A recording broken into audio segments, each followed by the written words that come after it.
time for a quick recap of the week, and obviously we begin with FIFA, the sports organisation that is much easier to pronounce than Nuffle, Mulb or Mber. Last week, we covered FIFA's recent scandals and how shocking it was that their Swiss lizard of a president, Sepp Blatter, was still in office. Well, on Tuesday, there was some amazing news. Top of the hour as Sepp Blatter shocks the globe. You don't often say that with accuracy, but that happened today, resigning as the president of FIFA. Oh, my God! He's leaving! He's actually leaving!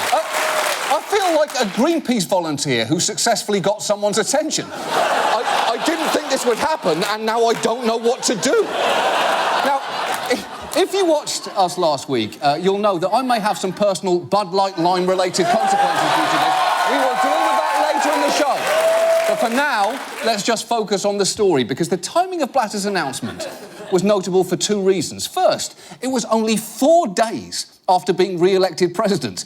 That's like being elected Pope and immediately announcing, Judaism makes some good points. I think I may have got this wrong.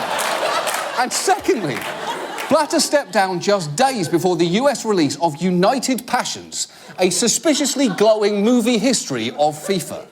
This is the movie version of Sepp Blatter, played by Tim Roth and largely bankrolled by the football organisation itself. This movie theatre is the only one in New York showing United Passions. We're just a few minutes from the very first showing, and, well, they're not exactly fighting off the crowds. Am I the only person going to see this film? So far. OK. So I say this.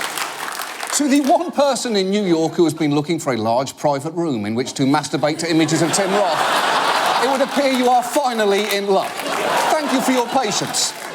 The reviews so far have been phenomenal. The Guardian said that, as cinema, it is excrement. And the New York Times called it one of the most unwatchable films in recent memory. And remember, this is the same week the Entourage movie came out. Hashtag the boys are back. But perhaps most worrying of all for FIFA was that their former vice president, Jack Warner, who stands accused of facilitating at least $10 million in bribes, has indicated he might take everyone else down with him. In a rambling 7-minute video he released Wednesday entitled Jack Warner, The Gloves Are Off, he vowed to reveal rampant wrongdoing at the highest levels of world soccer. I have, as promised, compiled a comprehensive and detailed series of documents, including checks and corroborated statements, and I've placed them in different and respected hands. I don't know what I love more about that he released a video that was basically a veiled threat, or that it played on Trinidadian television, because apparently you can just buy time on TV there to say whatever you like. So here's the thing, that's what we've done. We